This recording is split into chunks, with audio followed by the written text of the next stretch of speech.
Bismillahirrahmanirrahim. Assalamualaikum warahmatullahi wabarakatuh. Perkenalkan, nama saya Devi Permatasari dengan NIM A1C3190012 dari program studi pendidikan fisika reguler A 2019. Di video kali ini, saya akan menjelaskan mengenai dinamika rotasi. Dinamika rotasi adalah cabang mekanika yang mempelajari gerak rotasi dengan melibatkan gaya, massa, dan faktor lain yang turut mempengaruhi gerak rotasi. Suatu benda berotasi jika semua bagian benda bergerak mengelilingi porosnya, atau sumbu putar yang terletak pada salah satu bagian benda tersebut. Dalam dinamika partikel, benda yang bergerak transisi dianggap sebagai partikel atau sebuah tunggal. Sebagai apapun ukuran sebuah benda atau serumit apapun benda sebuah benda. Benda didiamkan seperti sebuah titik tunggal pada dinamika rotasi. Benda tidak diandaikan sebagai sebuah titik tunggal, tetapi benda ditinjau sebagaimana adanya benda tersebut, dan kita menganggap benda dan ukuran benda tidak berubah. Jika sebuah benda yang dianggap sebagai partikel terdiri dari sebuah titik tunggal, maka benda yang dianggap sebagai benda tegar tersusun dari berbagai partikel, di mana posisi setiap partikel selalu tetap dan jarak antara sebuah partikel selalu sama. Ada beberapa faktor yang mempengaruhi gerak rotasi pada suatu benda, yaitu momen inersia, momen gaya, titik berat, momentum sudut, dan hukum kekekalan momentum sudut, di mana momen inersia dilambangkan dengan I, yang merupakan ukuran kelembaban suatu benda untuk berotasi terhadap porosnya. Momentum ini memiliki analogi yang sama dengan massa pada gerak translasi. Momen inersia suatu benda tergantung pada massa dan jarak suatu benda dari sumbu putarnya. Jadi, untuk benda yang mula-mula berada pada keadaan diam, semakin besar momen inersianya, maka semakin sulit pula benda tersebut untuk berputar dan berotasi. Begitupun sebaliknya untuk rotasi.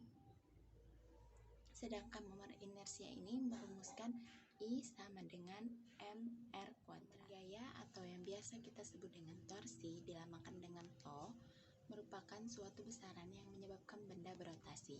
Momen gaya atau torsi dihasilkan dari pengaruh besarnya gaya yang dikenakan pada suatu benda di titik tertentu dari sumbu putar benda tersebut. Momen gaya atau torsi biasanya dirumuskan dengan τ sama dengan Fd. Nah, titik berat merupakan letak rata-rata dari semua massa titik dalam sebuah benda, sistem benda tersebut, sehingga kita dapat menentukan berat benda tersebut secara keseluruhan. Sedangkan momentum sudut merupakan momentum yang dimiliki oleh benda yang berotasi. Momentum sudut ini dirumuskan dengan L sama dengan R dikali P atau L sama dengan I omega. Hukum kekekalan momentum sudut menyatakan bahwa jika resultan momen gaya yang bekerja pada suatu sistem sama dengan 0, maka momen sudut sistem tersebut adalah konstan. Secara sistematis dapat kita nyatakan dengan I1 omega 1 sama dengan I2 omega 2 sama dengan konstan. Nah, sebagai contoh torsi ini, kipas angin yang berputar bahwa semakin besar sudut kelengkungan rotasi jari-jari kincir angin pada kipas semakin besar, dan hal ini menyebabkan gaya hambat yang dialami kincir angin pada kipas pun semakin besar, sehingga kecepatan kincir anginnya berkurang. Τ sama dengan L dikali F. Jika antara lengan gaya L dan gaya F tidak gerak lurus, maka rumusnya ditulis dengan τ sama dengan L dikali F sin theta.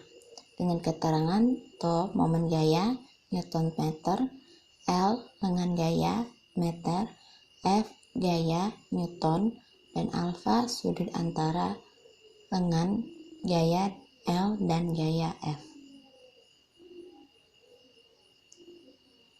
Sedangkan satuan momen gaya dapat dihitung τ sama dengan Fd satuan Newton meter, Nm sama dengan kilogram meter per sekon kuadrat, M sama dengan kilogram meter kuadrat per sekon kuadrat.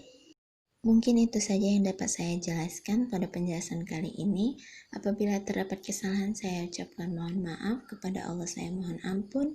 Saya akhiri. Wassalamualaikum warahmatullahi wabarakatuh.